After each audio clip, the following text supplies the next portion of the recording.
A reading from Matthew chapter 22, verses 1 through 14. Once more Jesus spoke to the people in parables, saying, "The kingdom of heaven may be compared to a king who gave a wedding banquet for his son. He sent his slaves to call those who had been invited to the wedding banquet, but they would not come.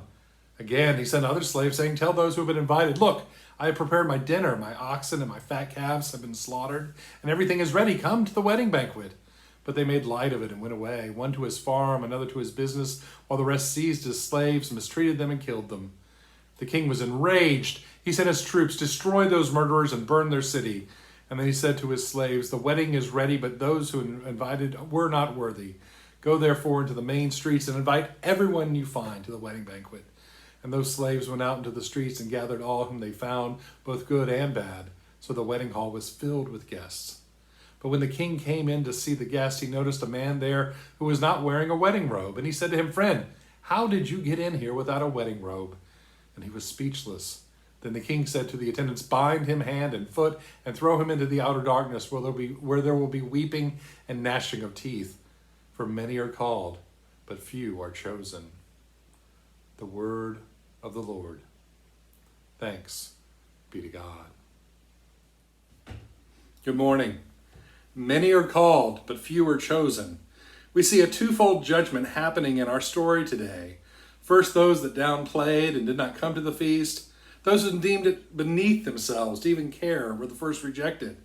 And then the doors went open to any and all, and the ones who didn't put in any effort were not welcome either. We either shout hurrah or wince at this. And being a person attempting to be a good Anglican, I want to find that middle way. Now, showing up is a start. We're all invited and all are allowed in, but we need to put in something, comb our hair at least, put on the best of what we have, no matter how meager. The most humble offering of a beggar is worth more than the nonchalant cast-off of the rich. One of the great problems of the modern church, especially the American church, is that people have not been given the understanding and expectation that we are trying daily to be more and more like Christ. Will any of us get there on this side of heaven? No, of course not. Do we try? Yes, of course we do. So often people think that coming to church is like getting your card swiped when you go to the Y or a gym. They scan your barcode and they let you in. Now that that is done, does that count as going to the gym? No. That's getting in the door. Going to the gym is the workout. The barcode is the beginning, but not the intent. Being a Christian, by calling oneself one or being baptized into the faith, is like getting that barcode scanned. So many in the pews have never tried to learn and grow and be like Christ day in and day out.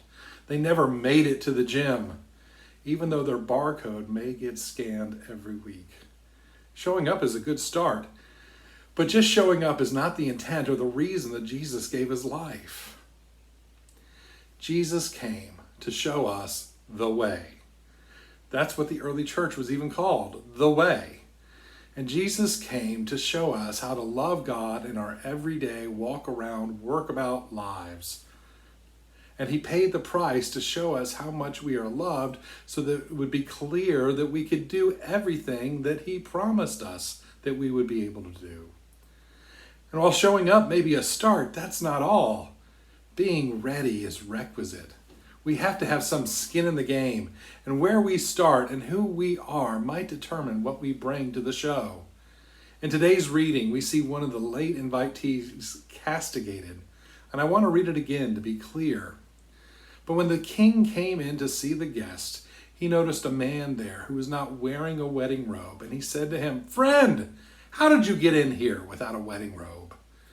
And he was speechless. Then the king said to the attendants, "Bind him hand and foot and throw him into the outer darkness, where there will be weeping and gnashing of teeth. For many are called, but few are chosen."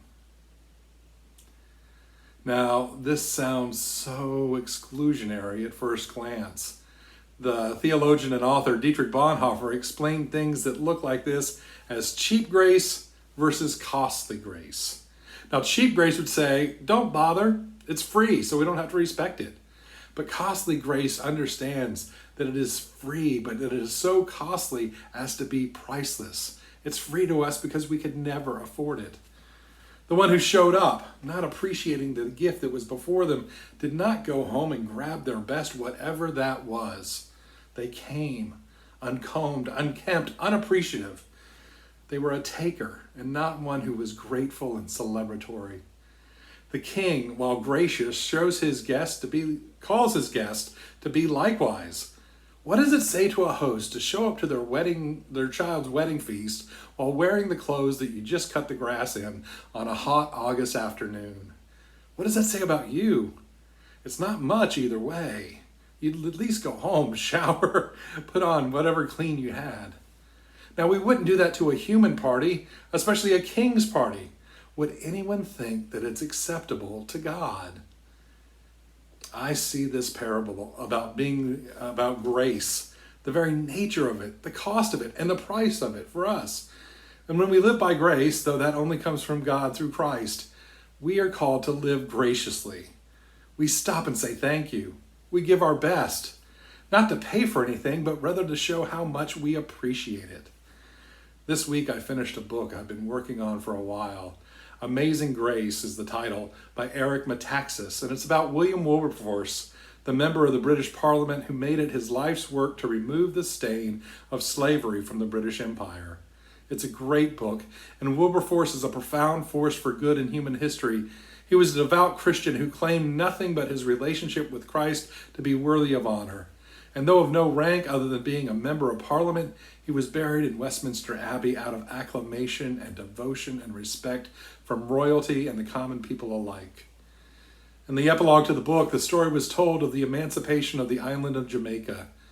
Now, the enslaved people were free as of midnight on July 31st, 1834, but they had no clocks. But rather than celebrate, the formerly enslaved people climbed the mountains so that they could look out to the east early on that first day of August in 1834. They had stayed up all night praying and singing, and as the glow started to stretch over the horizon, they waited in anticipation. And the day that they had waited for had finally come, and as it came, they sang into the dawn. They showed that they understood the gift that they had been given. They had no fine robe to put on, but they had themselves. They had their song. They gave the best of what they had. They sang in the dawn like the angels in heaven and praised the God that had made them. The same God that William Wilberforce praised as he worked for the freedom of all God's children. And the same God that we pause and worship today. Friends, all are welcome. Few understand the price that was paid for you to be free. As it says on the Korean Conflict Memorial in D.C., freedom is not free. We have to show up. We have to make an effort. And let each of us in our own lives sing in the dawn, praising God. Amen.